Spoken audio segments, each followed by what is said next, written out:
Hey everyone, Happy New Year, and we want to say Happy New Year and welcome to the very first Radiotopia Presents of 2024. It's a series that we are truly excited about. It's called Shocking, Heartbreaking, Transformative. Now, this is from documentarian Jess Shane, who put out an open call on Craigslist and then worked with 4 strangers to explore the standard rules that documentarians and journalists use to tell their subject stories. So the series gets into all sorts of questions about what happens when people's real lives are collected, edited, and consumed. The show pulls back the curtain on what goes on behind the scenes of your favorite nonfiction shows. And then it turns in on itself and some really interesting twists and turns along the way in the making of the show. I've gotten to know Jess a little bit over the making of this show. Every time I chat with her, there's a new wrinkle to this story. It is really incredible. So go check out the new Radiotopia Presents series, Shocking, Heartbreaking, Transformative. It is out now on your favorite podcast platform.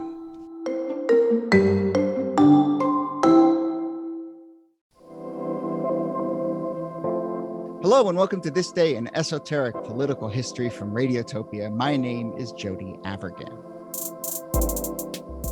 This day, August 8th, 1998, the world's attention is on Nairobi, Kenya and Dar es Salaam, Tanzania, where the day before, August 7th, which is the day we're actually talking about here, August 7th, a coordinated truck bomb explosions had rocked the U.S. embassies in those 2 East African countries. 224 people died in the blasts, including 12 Americans. More than 4,500 people were wounded. Fairly quickly, these bombings were linked to Al-Qaeda and most notably Osama bin Laden. Al-Qaeda and bin Laden were certainly on the intelligence community's radar, but I think it's safe to say less on the public's radar. And this was a notable moment in the rise of Al-Qaeda, which of course culminated in many ways in the attacks on the World Trade Center on 9/11. 3 years later. So here to discuss all of that context and the 1998 East African embassy bombings are, as always, Nicole Hemmer of Columbia and Kellie Carter-Jackson of Wellesley. Hello there. Hello, Jody. Hey there. And our special guest for this episode is Karen Greenberg, one of my favorite writers and scholars on all things terrorism and security. She is the director of the Center on National Security at Fordham University School of Law and, among other things, host of the podcast Vital Interests. Karen, welcome to the show. Thanks for doing this. Thanks so much for having me. And I will also plug your new book coming out soon. It's called Subtle Tools, The Dismantling of American Democracy from the War on Terror to Donald Trump. We will maybe see if that ties into this conversation as we go along here, but congrats on the new book. So Karen, why these embassies in East Africa targeted by Al-Qaeda at this time? You know, I think the significance of the East Africa bombings are manifold, as you've described it, but it really is the emergence of bin Laden onto the scene, onto the international scene in a way that the public noticed him, not just, as you said, the intelligence community. And they've been looking for a target for a while to understand how to make their case known, not just against the United States, but to do what bin Laden tried to do with Al-Qaeda, which was to make it an international presence and to make it clear that it had international aims, not just tied to the region itself.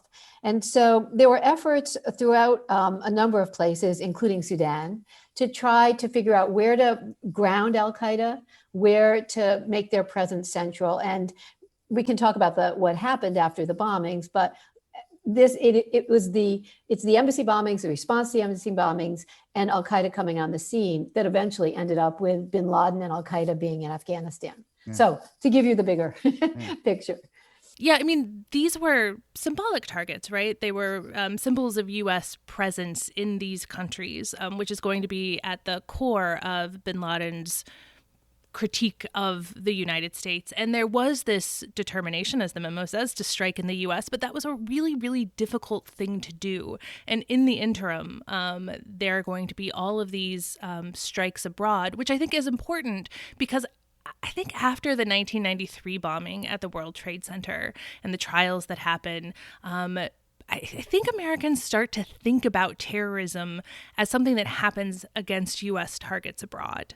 I think there's maybe a little bit of a loss of imagination of what it might look like to attack the U.S. at home. And I think that's one of the consequences of these bombings. Yeah, it makes it all feel like, this could be something that happens either closer to home or even happens at home in ways that I don't think the American public was expecting.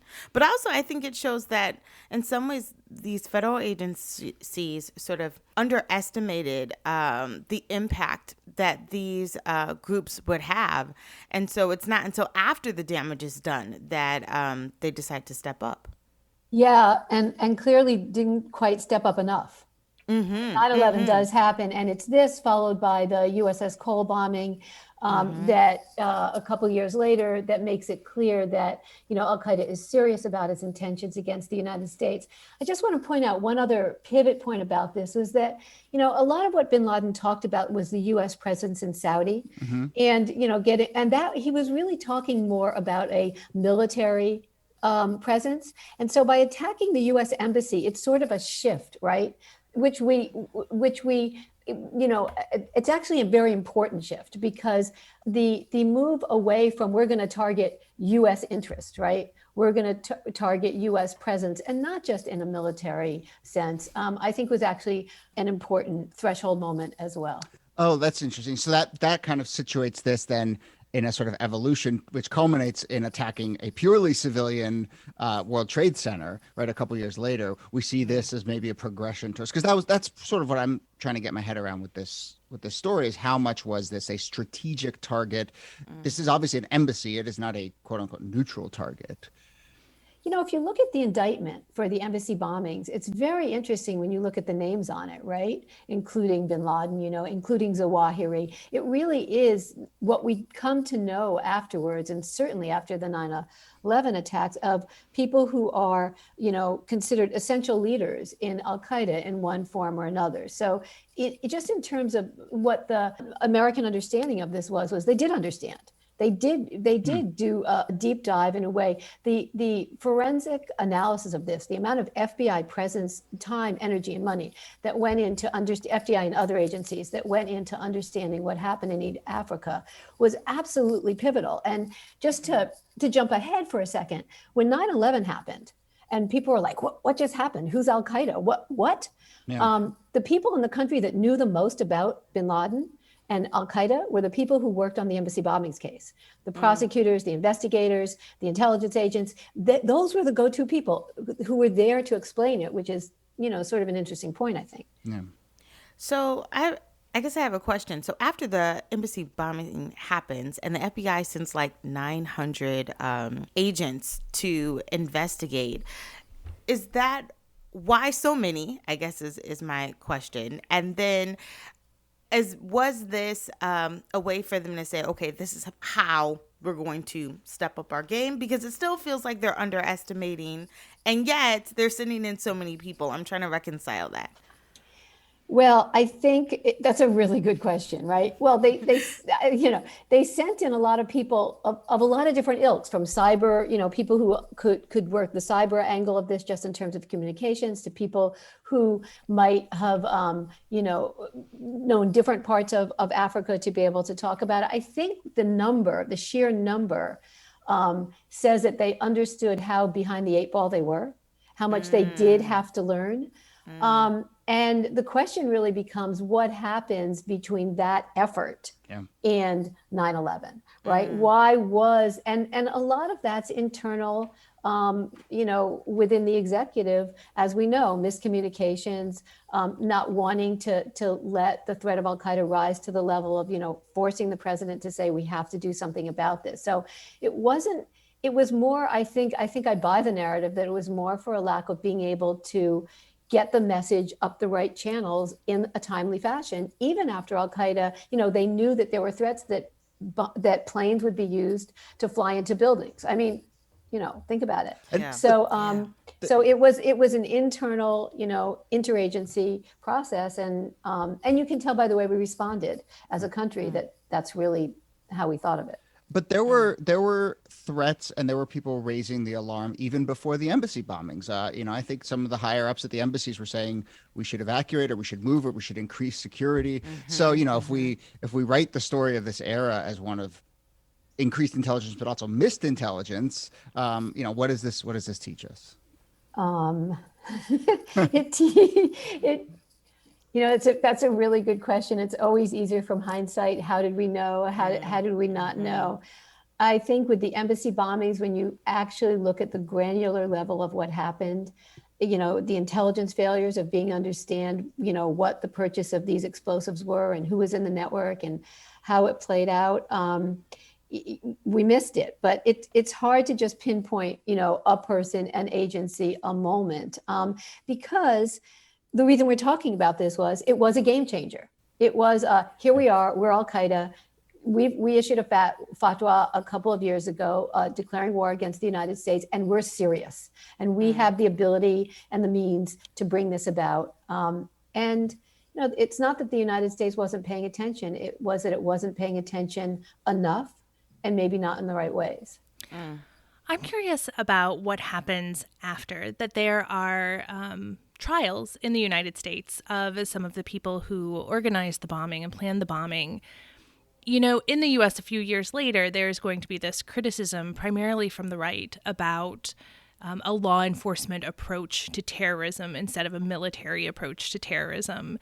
And I was wondering, is there any criticism from within Al-Qaeda itself that the law enforcement approach is a sign of weakness in the U.S.? Is there any chatter about that? This is something I have an inkling about, but I really don't know enough to answer. To me, what's interesting is the dialogue within the United States, because prior to 9/11, including the embassy bombings, which were, devastating, there is a desire and an intent to use the courts to process these cases. And one of the reasons they're really important is the amount of detail they provide, and is the focusing on individuals and the way they build out the network. Trials are incredibly important for telling a story. And after 9/11, the United States moved away from that model. And, it moved towards Guantanamo, it moved towards black sites, things we don't have to talk about but necessarily today. But the abandonment of the court system to do this has been a loss in a lot of ways. And it may be the case that around the world, the court system is, seen as a feeble as opposed to a military response. But that's all the more reason, I would argue, to do it. Now, I do want to say that, just to bring this out here because it's very important, in addition to the original trial in which 4 were convicted, the very original trial, years later, one Guantanamo detainee, the only Guantanamo detainee that ever came to the United States for a trial, was brought to trial for these bombings on the idea that we'd already tried him once, we'll be able to try him again. And I went to every day of that trial, and I can tell you, it was such a difficult trial. And it was Ahmed Gailani. He was in Tanzania. He was accused of helping procure the explosive materials for the bombing. And it was an amazing case for understanding just what you're kind of referring to. Can litigation, can prosecution, can trial address this? And the answer ultimately, on the part of people who saw what happened in this trial, which is he was found guilty of 1 of 284 charges and acquitted on the murders, which we can talk about another time, sort of underscored backing away from using the trial system. So anyway, so that was sort of the end in terms of the criminal justice system for how we really think about the embassy bombings and what they signified. I wonder too if you can just talk about sort of public response, because I always have the feeling that Americans, one, don't get a lot of global or international news. We're very sort of isolated and insular in the way that we think about things, especially political things. And that when we hear about something that's happening in Tanzania or in countries that we can't pronounce the name, or with leaders that we can't pronounce the name, we're quick to sort of dismiss either the gravity or the urgency of what is taking place. And then when something big happens close to home, it's like, what in the world? I feel like that becomes the constant refrain of Americans, this not paying attention, and then all of a sudden feeling, sort of duped about something that's been out there for a long time. Do you get this sense that it's the same, that the American public just wasn't not just aware, but didn't really care? I think the unaware of the rest of the world point is really well taken. in terms of don't care, the question is for how long did they care or not care, and whose fault is that? I mean, if you look at the media today, there's so much going on in the world, and yet we don't hear about it on the major, every day. We do a newsletter every morning, and I'm always shocked at the international global news and how come this isn't in the media. So I think that's a persistent thing that's not necessarily attached to terrorism or anything else. I think it's not just the American public, though. I think you're making a very good point. The FBI going there, like what you talked about before, after 9/11, the FBI really expanded its presence globally, understanding that, okay, if the American public isn't going to be paying attention to this, the American law enforcement and people who are going to be on the front lines against this have to pay attention to that. The intelligence and the efforts that start abroad can end up in the United States. So part of it was sort of understanding what globalization actually means in this century. And so I think there's a gap between the public and sort of officials who are tasked with this. And you want the officials tasked with this, at least it's, to be paying attention globally. But your point is really well taken. It's also, I suppose, a reminder that now we look back at it and we say, 1997 and or 1998 and just a few years later is 9/11. But 3-4 years is a long time. A lot of forgetting can happen, even institutionally, in 3-4 years. So it's a reminder of that. That said, to this point of the FBI response, we should say this was the biggest sort of FBI mobilization in history up to that point. I mean, this was massive, as I think we're indicating. And I know this is a really sort of simplistic, hindsighty question, but Karen, I mean, how is it that you mount the biggest, intelligence response in history, and then still a few years later have the biggest intelligence failure in history? Okay, so part of it is because it was done secretly. Part of it's because there was an intent to avoid being known. Part of it was that the FBI a big part of it was that the FBI and the CIA did not communicate about the hijackers who were in the United States. I mean, that is, so, we sort of know that part of it is that the national security briefing wasn't given at the highest levels on time. So there are all these things that come together. And, it's just, as you're indicating, it's so tragic that it was allowed to happen, but there's no one single vulnerability. There's a number of vulnerabilities, and they happened at every level: long term, middle term, and short term. Yeah. And so that's sort of what happened. Yeah. It's interesting because I think we hear intelligence failure and we think a failure of intelligence gathering, but it seems like the much bigger problem is intelligence understanding. And communicating. And intelligence sharing. Communicating, yeah. Right, and communicating, yeah. So to that point, as we start to wrap up here, I mean, if we can take even a bigger step back and think about you're so good at thinking about intelligence, security, how these things flow together. And, maybe this is where your kind of new book and the sort of work you've been doing on security writ large lately ties in. But, what lessons are there here from this 1998 bombing for how our intelligence community and the public at large thinks about security writ large? It's funny because my book might, it comes at a kind of a bleak angle to this, because what we're kind of saying it's bleak stuff. Yes, exactly. It is. Because what we're saying about 98 is that we didn't pay enough attention to it, right? We didn't put enough resources. We didn't make enough of it. What my book argues is that after 9/11, we did everything we could to abandon our norms, our laws, our institutional integrity, many things. And so I guess the lesson, if you wanted to tie it together, is not only do we have to play by the book and by the laws, but we have to do so in a way that tells the American people that too will protect them. And because 9/11 happened, they were able to say, in a widely absorbed way and a widely impactful way, they were able to say, you know what, we can't trust our norms, we can't trust our laws. And so that's where the really sad lesson, both of the 1998 bombings of the East Africa embassies and 9/11 come about. And what I argue in the book is that we haven't recovered. And until we recover on that level, we're going to be in trouble as a democracy. Well, it's a heck of a kicker. That's a lot. That's a lot. Sorry. And I Thank suppose, you. yeah, I suppose we should tell listeners we're also recording this at like the first thing we're doing in the morning. So there you go, Karen. Now our day is it is what it is. I'm so sorry. No, I just think that's so heavy, you know, in the sense that like because we abandoned these principles, you know, that is like the undoing of it, you know, that you think you have to take an extra step, or you think you have to not be transparent in order for you to be effective, and that really is so much of the problem. Oh my God, you said it exactly right. So vagueness, secrecy, institutional degradation, these are exactly the things. You'll like the part on secrecy. It's very good. Great. It's a real problem. Anyway, so thank you so much for inviting me on. Yeah, this has been great. So the book is coming soon. It is called Subtle Tools, the Dismantling of American Democracy from the War on Terror to Donald Trump. The podcast that Karen Greenberg hosts is Vital Interest, and she is the director of the Center on National Security at Fordham University School of Law. Karen, thanks for all your work, and thanks for taking some time to chat with us today. Thanks all of you guys so much. This was great. Thank you.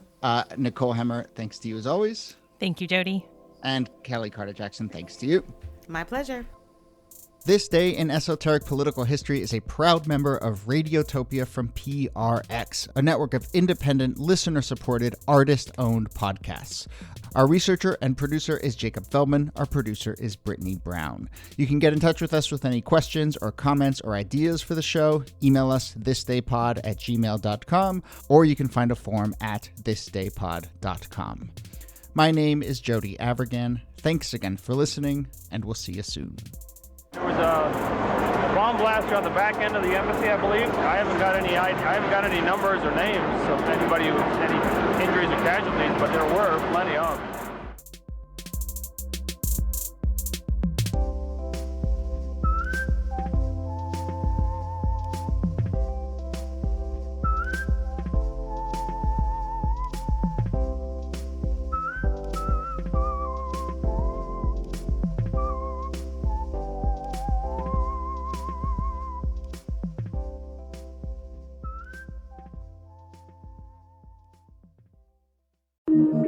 Radiotopia.